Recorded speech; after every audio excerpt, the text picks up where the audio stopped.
Krishna, welcome everyone. Good to see you all.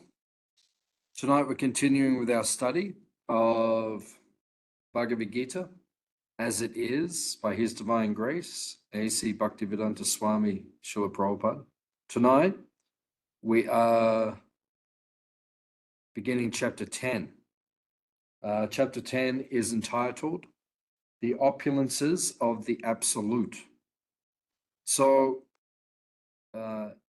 chapter 9 is considered the most important chapter of the Bhagavad Gita. And at the end of chapter 9, Krishna says, Mamana Bhava Bhakto Madhyaji Mam Namaskuru. He speaks this most famous verse describing pure devotional service, the Rahasya, or the secret of the Bhagavad Gita. Now, after Krishna speaks like this, he reveals this secret. This chapter continues to describe the opulence and the glories of Krishna, so that we can understand his extraordinary potency and his nature. And within the first part of chapter 10, we find the Chatur Shloki. The Chatur Shloki means verses 8 to 11, 8, 9, 10, and 11. These four verses are considered to be the seminal verses or the seed verses of the entire Bhagavad Gita. In other words, the entire Gita is based upon, or it is expanded from, these four verses, which are extremely important. So tonight we will begin our study of chapter 10. And if you have any questions or comments as we go, then please ask. The Supreme Personality of Godhead said, "Listen again, O mighty armed Arjuna, because you are my very dear friend. For your benefit, I shall speak to you further, giving knowledge that is better than what I have explained before." So in the purport, Prabhupada says, the more one hears about the Supreme God, the more one becomes fixed in devotional service. One should always hear about Krishna in the association of devotees. Discourses in the society of devotees can take place only among those who are really anxious to be in Krishna consciousness. Others cannot take part in such discourses. Because the devotees are very dear to Krishna, for their benefit such discourses are taking place.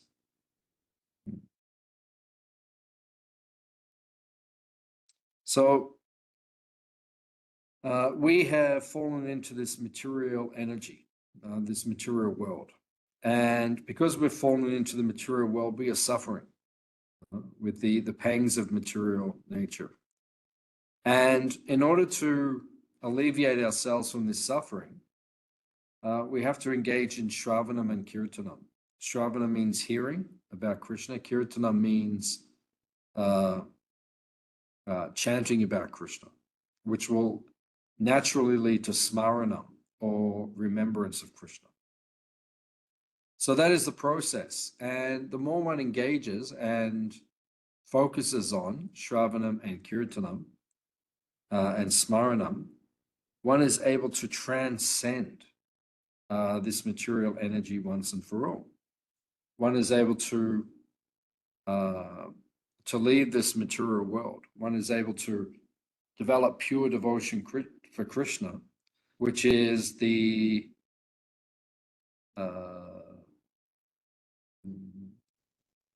way that we can transcend this material world. We have to develop a pure devotional service attitude towards Krishna. So Prabhupada's explaining here that the more we hear about Krishna, the more we get focused on hearing and chanting about Krishna, then the easier it is to leave this material world once and for all. So Krishna is saying, I will speak to you further, giving knowledge that is even better than I've already explained. Text number 2. Neither the hosts of demigods nor the great sages know my origin or opulences. For in every respect, I am the source of the demigods and sages.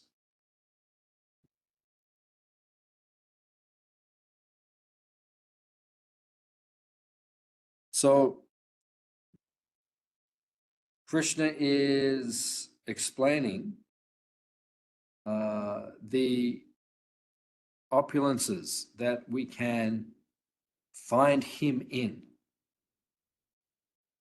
in this material world. Of course, everything in one sense is Krishna. Everything is Krishna's energy. Achintya Beda Beda Tattva, which means Krishna is simultaneously one with and different from everything in this material world. Krishna is, everything is Krishna's energy. So in that sense, you can say it is him.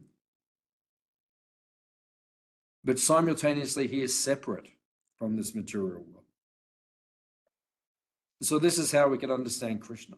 We understand that he is everything, but he is separate from this material energy. So there is no one more qualified to explain this point than Krishna himself, the Adi Purusha, or the original creator of this material world. Because no one else can understand Krishna fully. So Krishna will give us many ways that we can perceive him in this world so that we can constantly remember him, because that is our goal. So while we're in this material world, we need to remember Krishna. How do we remember Krishna? We remember him by learning to see him within his creation. And in this way, you constantly remember. Just like Krishna says in the Bhagavad Gita, I am the taste in water. And one time, Prabhupada was speaking in 26 Second Avenue. A drunkard came to the door. And the drunkard, he was drinking wine and he was speaking with Prabhupada. And then he left. And Prabhupada made the point that if he can remember, when he drinks the wine, if he can remember that the taste that he is experiencing is ultimately coming from Krishna, then he is advancing in Krishna consciousness. So these are amazing points. So Krishna is giving us many examples here to help us remember him, ways that we can perceive him or see him in this material world. So in the purport, Prabhupada explains, the devotees do not bother about the impersonal Brahman conception. Their faith and devotion bring them to surrender immediately unto the Supreme Lord, and out of the causeless mercy of Krishna, we can actually understand him simply by studying his words in the Bhagavad and Srimad Bhagavatam. Krishna cannot be conceived unless one is in the transcendental position.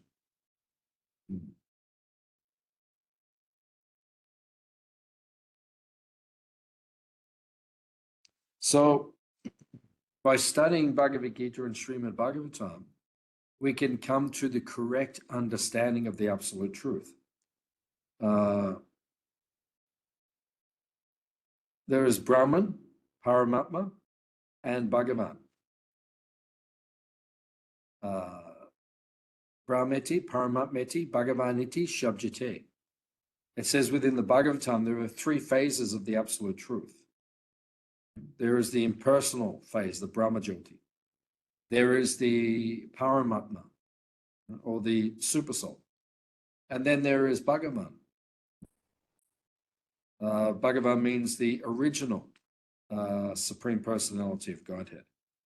Right? So there are these 3 features of the Supreme Personality of Godhead. For the devotees, they understand the original form is Krishna. That original form, the personality of Godhead, Bhagavan. And they see Paramatma as his expansion, who is in every atom. and Brahman is his effulgence, which is his impersonal feature. So this is how the devotees perceive Krishna. This is how they understand Krishna. So that is a very elevated state of consciousness. The devotees can understand Krishna in this elevated way. The devotees can understand Krishna is the Supreme Personality of Godhead. And when they see him like that, then they understand things as they are. So here it is being described that no one can understand Krishna perfectly. And when Krishna describes himself, that is the best way to understand him. So by studying Bhagavatam, by studying the Bhagavad Gita, we will understand Krishna correctly. Text number 3. He who knows me as the unborn, as the beginningless, as the Supreme Lord of all the worlds, he only, undiluted among men, is freed from all sins.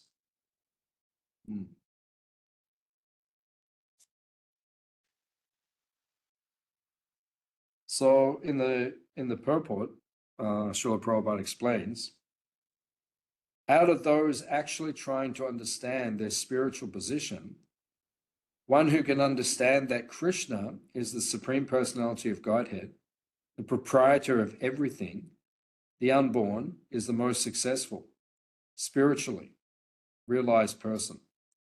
In that stage only, when one has fully understood Krishna's supreme position, can one be free completely from all sinful reactions. Only by devotional service can Krishna be known, and not by any other means. So, as Krishna explains here, first of all, we have to cultivate knowledge about Krishna. This is called Sambandha Gyan. Sambandha Gyan means correct understanding, correct tattva, or correct philosophical understanding of Krishna.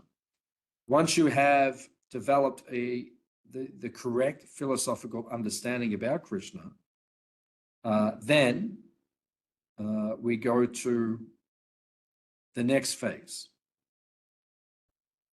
which is abhideya.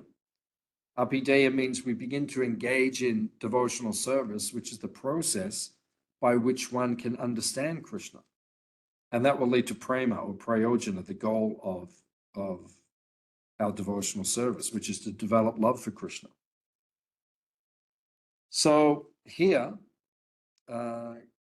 Krishna is explaining that if we know him, we will become free from all sins, all sinful reactions. Because our sinful reactions, our karma, binds us to this world.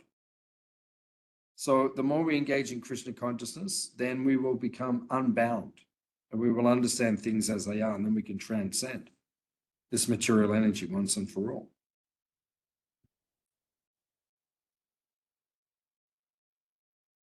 Text number 4 and 5. Intelligence, knowledge, freedom from doubt and delusion, forgiveness, truthfulness, control of the senses, control of the mind, happiness and distress, birth, death, fear, fearlessness, non-violence, equanimity, satisfaction, austerity, charity, fame, and infamy, all these various qualities of the living being are created by me alone.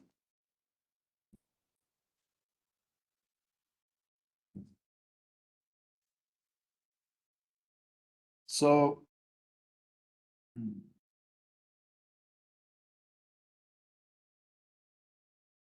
Srila Prabhupada explains the different qualities of living entities, good and bad, are all created by Krishna.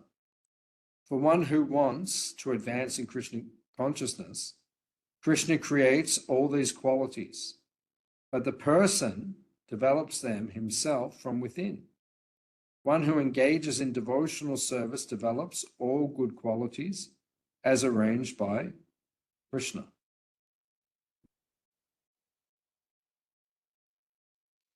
So when we see different qualities manifest in different living entities, we can understand this is coming from Krishna. Right? So this is one way to remember Krishna. Right? When you meet a saintly person, a devotee, and you see within that person, you see good qualities. Right? You see qualities which are admirable, qualities that you want to cultivate yourself. Right? When you see these qualities and perceive these qualities, then you are able to remember Krishna. Right? We see these good qualities and then we think, oh, these ultimately come from Krishna. They manifest within this person because originally these qualities are within Krishna. And by meditating on Krishna, then these qualities manifest outside. So, similarly, when there are bad qualities, we can understand Krishna is Purna. His creation is complete. So everything must exist within his creation, negative things and positive things. The negative things are not within Krishna personally, but they exist within his creation. And this is how we can understand and perceive Krishna. So this is the understanding we come to, right? We see Krishna within everything. It is described here, all these good qualities, right? They're created by Krishna, they're manifesting by Krishna, from Krishna. So that's how a devotee learns to see. And in that way, he can always remember Krishna at all stages because he sees Krishna everywhere and everything reminds him of Krishna. Text number 6. The 7 great sages, and before them the 4 other great sages, and the Manus, progenitors of mankind, come from me, born from my mind, and all the living beings populating the various planets descend from them. So Krishna is teaching us once again how we can perceive him, how we can see him.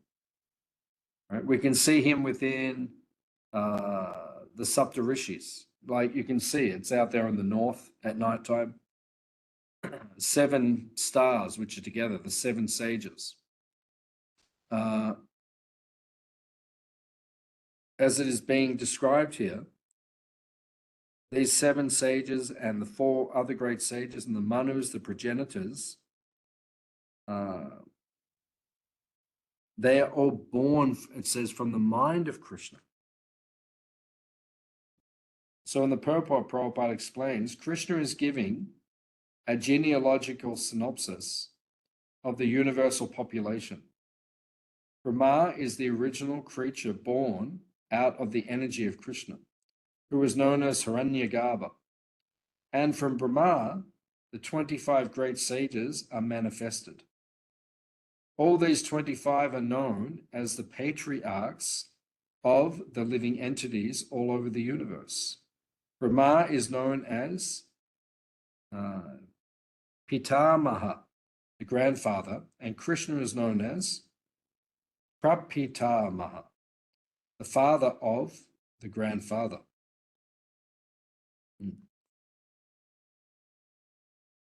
So Krishna is saying this is how we can see him. This is how we can remember him, by being reflective. We can reflect. Everything comes from God. Right? Everything in this material world, it comes from him. We come from him. Our bodies are created by him, ultimately. And when we understand the genealogical table of the universe, how the progenitors, the Manus, they created all the different species and all the different living beings in this world. And we've all come down through that creation. When we understand these things, this is a way of remembering Krishna. Right? We can remember our connection to Krishna in this way. So this is the way to constantly remember Krishna, to focus on Krishna. So in all these different ways, Krishna is giving examples within this chapter of ways to remember him so that we can understand our position in relation to him. We are Anu, very small. He is Vibhu. He is unlimitedly great.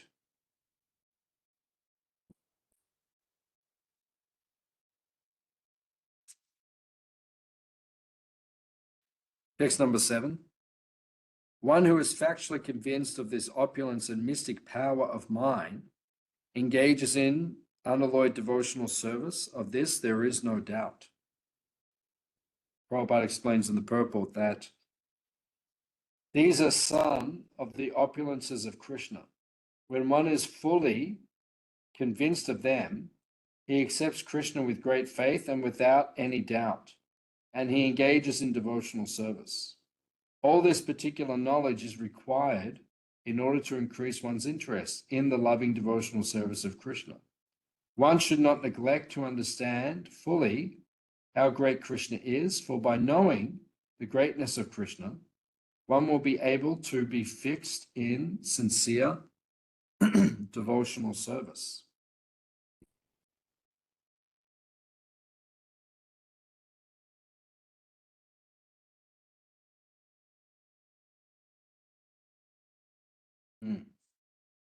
So, how do we become fixed in service? Sometimes devotees, they ask this point. How do we become more fixed up or more steady or more dedicated in our service to Krishna? It is described that we will become more dedicated to Krishna, right? More attached to Krishna, more dedicated to him, the more we engage in hearing about him, right? Cultivating knowledge. Like sometimes devotees say that they are struggling in their devotional service. They're finding it difficult to progress in their bhakti or their devotional service. Right? Different devotees sometimes feel like that. And when we speak to them and we analyze, generally it's because they're not hearing enough or they're not reading Prabhupada's books enough. Because when you read Prabhupada's books sufficiently and you're hearing about Krishna, what is the natural consequence?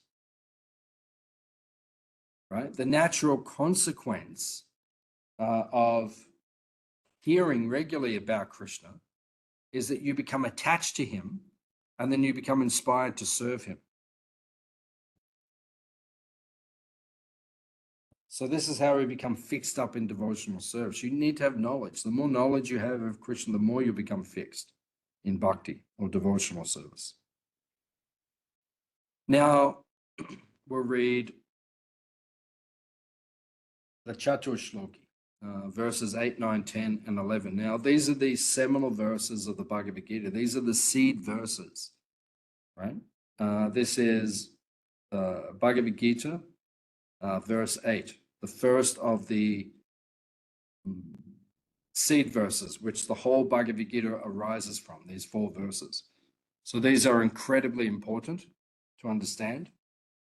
So we'll read. I am the source of all spiritual and material worlds. Everything emanates from me. The wise who perfectly know this engage in my devotional service and worship me with all their hearts. So Prabhupada explains in the purport, a learned who has studied the Vedas perfectly and has information from authorities like Lord Chaitanya, and who knows how to apply these teachings, can understand that Krishna is the origin of everything in both the material and spiritual worlds. And because he knows this perfectly, he becomes firmly fixed in the devotional service of Krishna.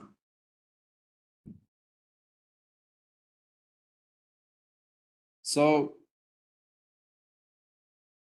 once again, the more knowledge we receive and understand, the more we can become devoted to Krishna.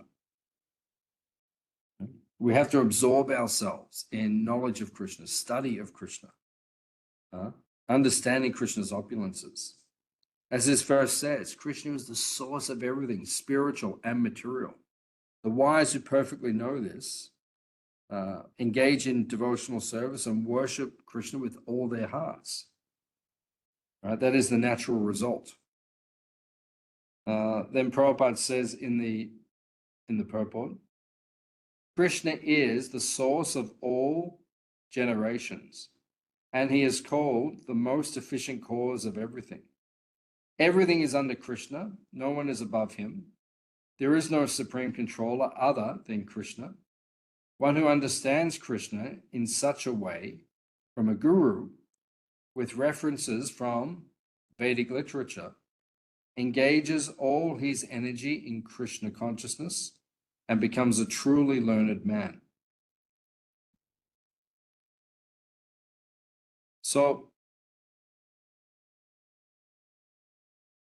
Krishna is the supreme controller.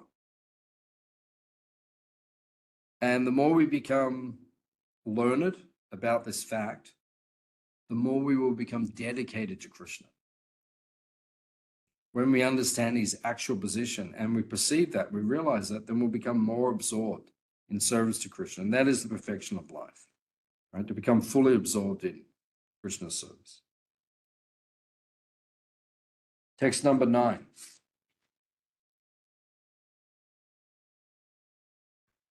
The thoughts of my pure devotees dwell in me. Their lives are fully devoted to my service, and they derive great satisfaction and bliss from always enlightening one another and conversing about me. So Prabhupada explains in the purport, the symptoms of the pure devotees are described in this verse specifically. Their minds cannot be diverted from the lotus feet of Krishna. They are 24 hours daily engaged in glorifying the qualities and pastimes of Krishna. Their hearts and souls are constantly submerged in Krishna, and they take pleasure in discussing him with other devotees. So this is Krishna consciousness. This is how to worship Krishna with all our heart. Right? This is the process. Our thoughts need to dwell in Krishna. Your thoughts can't dwell in someone unless you think about them. And you can only think about someone, your thoughts can only dwell in them when you gain knowledge. The more you understand someone, the more you learn about someone, the more you will become absorbed in that person, in your mind. And their lives are fully devoted to Krishna's service, right? Because once you learn about Krishna, if you have devotion or bhakti, you will become fully devoted to him. And then they derive great satisfaction and bliss by always conversing about Krishna. Tushyanticha, ramanticha, right? You'll get satisfaction, tushta, you'll be bliss, happiness. This all comes from service to Krishna. Text number 11. To show them special mercy, I, dwelling in their hearts, destroy with the shining lamp of knowledge the darkness born of ignorance. These are very famous verses.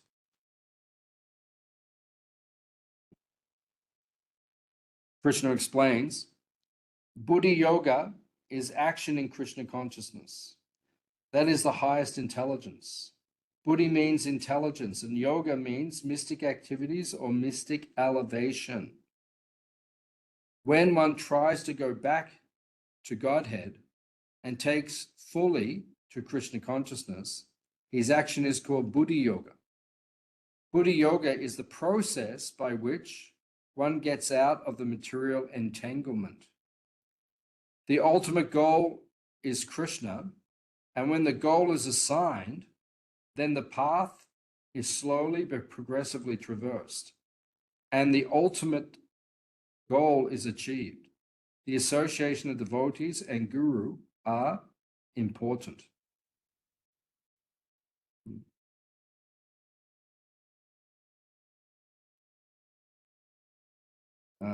Buddhi Yogamtam. Buddhi Yoga means the yoga of the intelligence, or in other words, always thinking of Krishna, always contemplating ways to serve Krishna. When one does this, then one becomes fully fixed on Krishna. And then one can transcend this material world once and for all.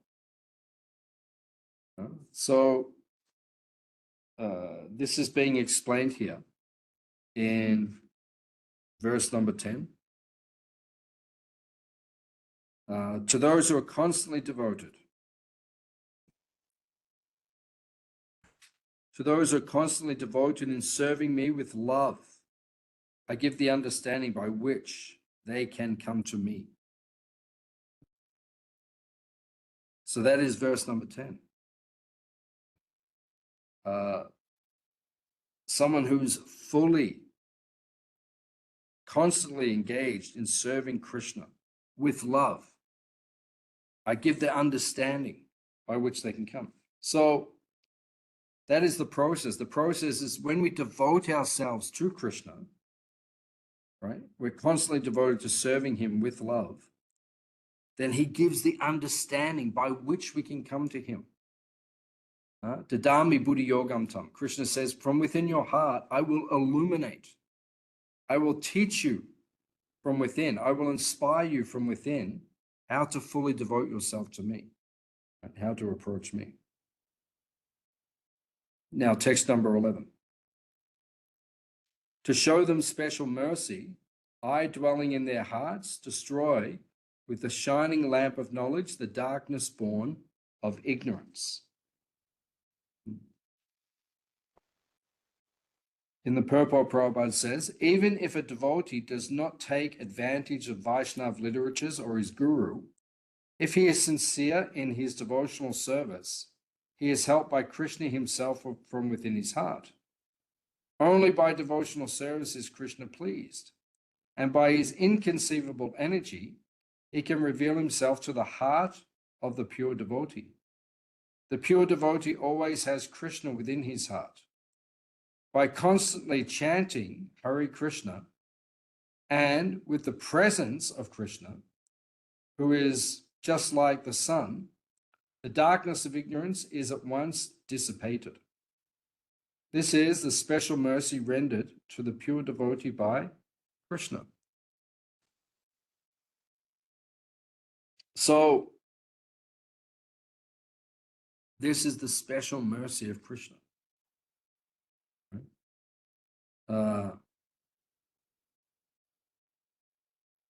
Krishna illuminates within our heart. Right? We need to take shelter of the Shastra, the ancient scriptures. We need to take shelter of the gurus, right? Our spiritual guides and preceptors. And then if we do that, Krishna will guide us from within our heart to make the right choices in our devotional life. And in this way, we can progress properly. Right? By chanting Hare Krishna, by following the process of Krishna will appear within our heart. And when he appears within our heart, he will elevate our consciousness. So this is the secret of success. The more we engage in hearing and chanting, we will elevate ourselves, our consciousness.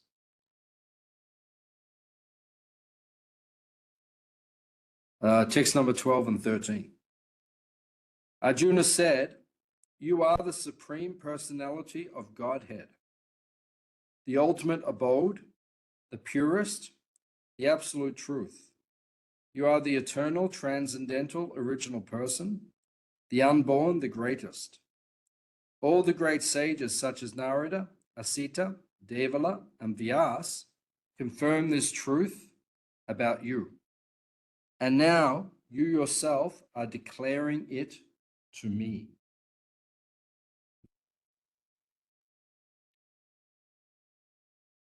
So in the purport, Prabhupada explains, in these two verses, Krishna gives a chance to the modern philosopher. For here, it is clear that Krishna is different from the individual soul. Men and demigods, out of ignorance, think that they are absolute and independent of Krishna. That ignorance is removed perfectly by devotional service.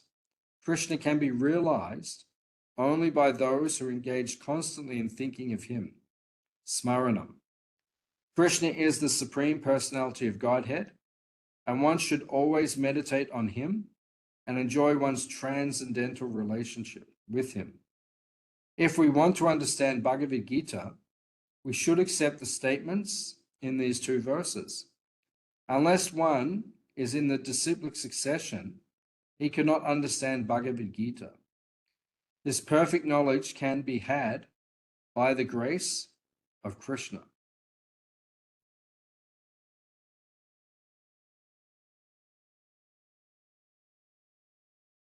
So it is mentioned here that all of the great sages, they have declared that Krishna is the supreme entity.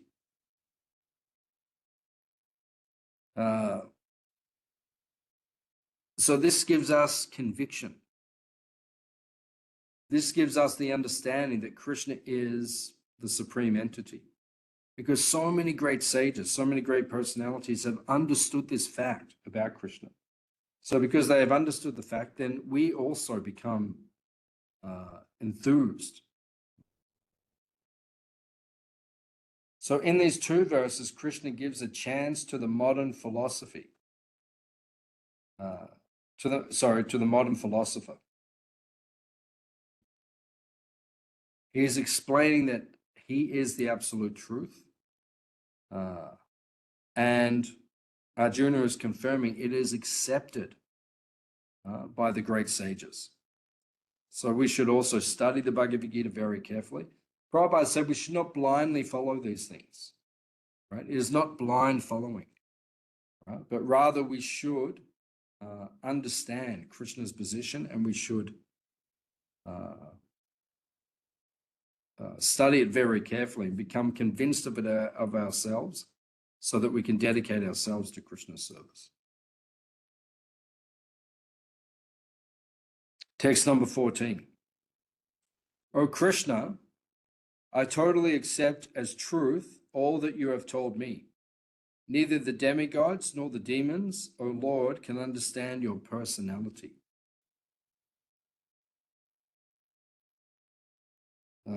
So in the purport,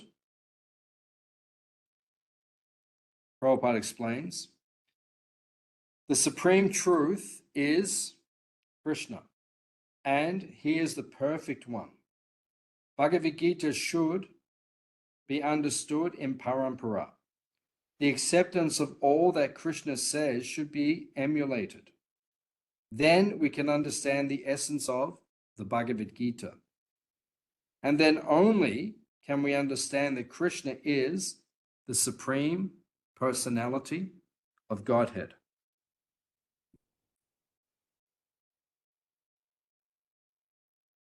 So once again, it is being explained the process of receiving this knowledge, or the process of understanding Krishna. We can only understand Krishna correctly when we receive this knowledge through the parampara, the disciplic succession. Evam parampara praptam imam raja shio vidu.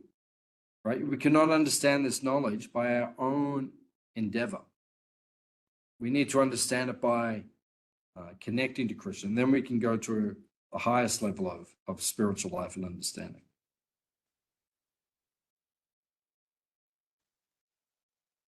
Text number 15. Indeed, you alone know yourself by your own internal potency. O Supreme Person, origin of all, Lord of all beings, God of gods, Lord of the universe.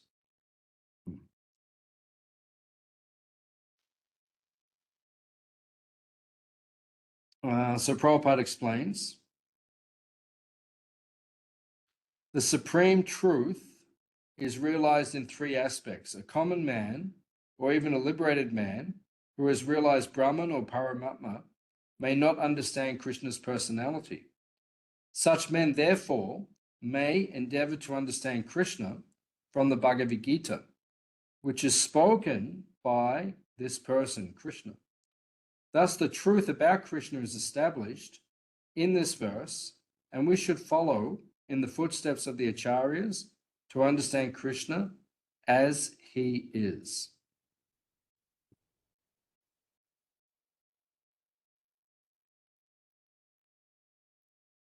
So Arjuna realizes who Krishna is. Right? All the great rishis, all the great sages, all the great demigods, Krishna himself is speaking in the Bhagavad Gita, and all the great devotees like Arjuna are accepting Krishna's supreme position. So when we become Krishna conscious, we also accept Krishna's position, his supreme position. And by understanding his position, we become devoted to him. So that is the essence of this chapter. Understand Krishna's opulences, and when you understand them, you will become devoted to him. And when you become devoted to him, then your life becomes perfect.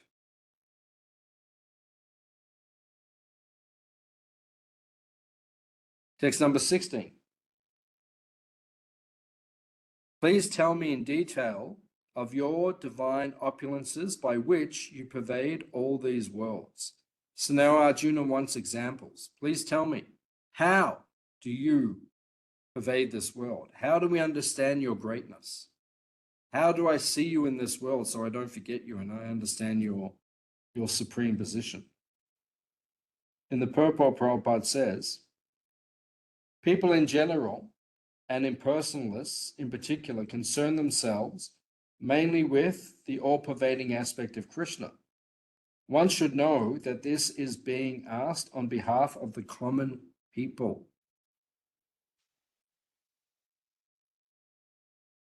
So this is Krishna's position. He is the supreme entity. And we should follow the great sages, the great rishis, the great acharyas, our gurus. We should follow their example, right, in trying to understand Krishna as he is properly, so that we can fully devote ourselves to him.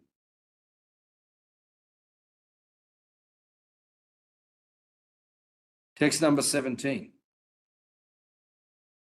O Krishna, O Supreme Mystic, how shall I constantly think of you? And how shall I know you? In what various forms are you to be remembered, O Supreme Personality of Godhead?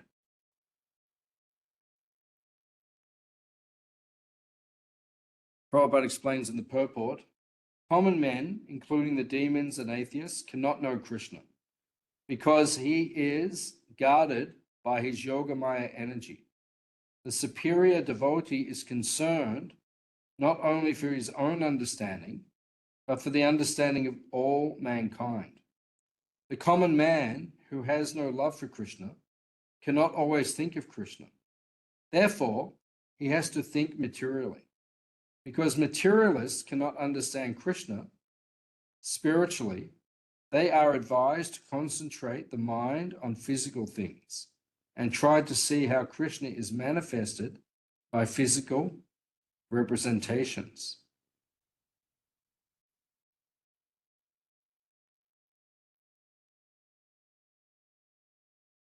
So, just like in the Srimad Bhagavatam,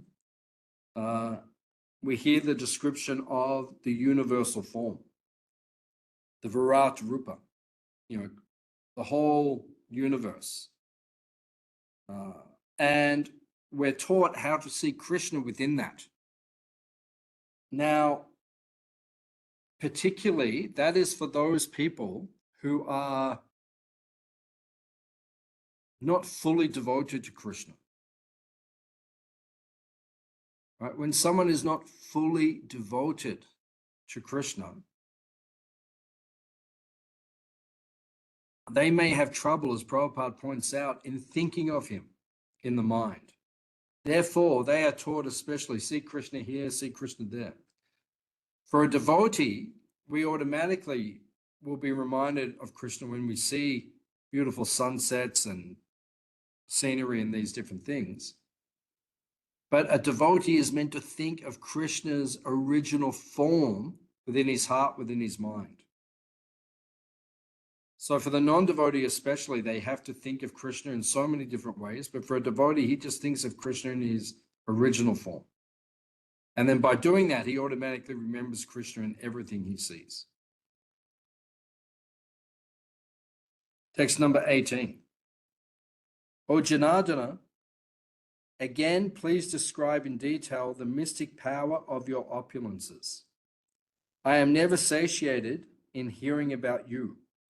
For the more I hear, the more I want to taste the nectar of your words.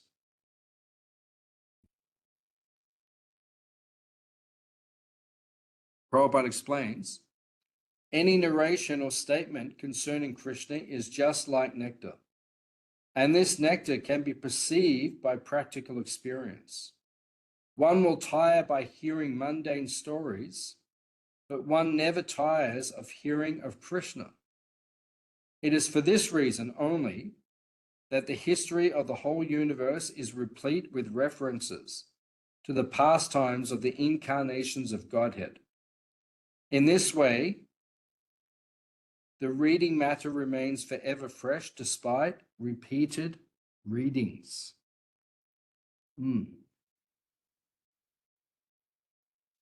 So it is being described here that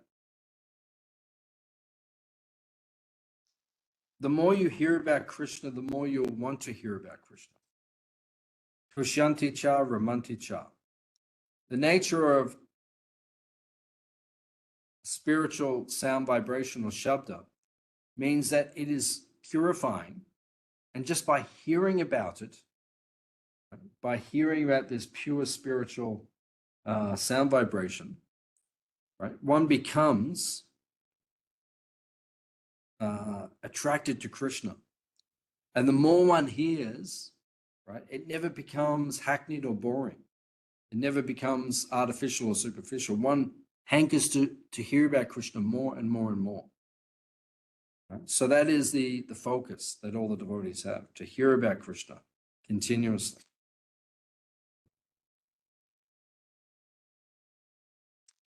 And the final verse that we'll read for tonight, text number 19.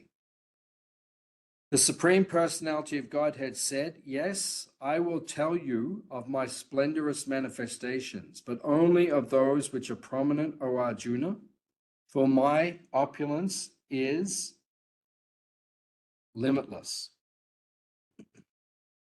So Prabhupada explains in the purport, it is not possible to comprehend the greatness of Krishna and his opulences. The senses of the individual soul are limited and do not permit him to understand the totality of Krishna's affairs. Still, the devotees try to understand Krishna, but not on the principle that they will be able to understand Krishna fully. Rather, the topics of Krishna are so relishable that they appear as nectar. Thus, the devotees enjoy them. Krishna knows that living entities do not understand the extent of his opulences. He therefore agrees to state only the principal energies.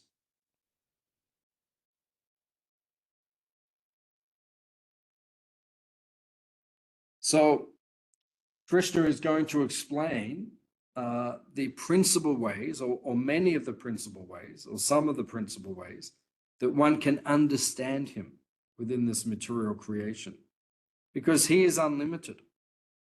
And because Krishna is unlimited,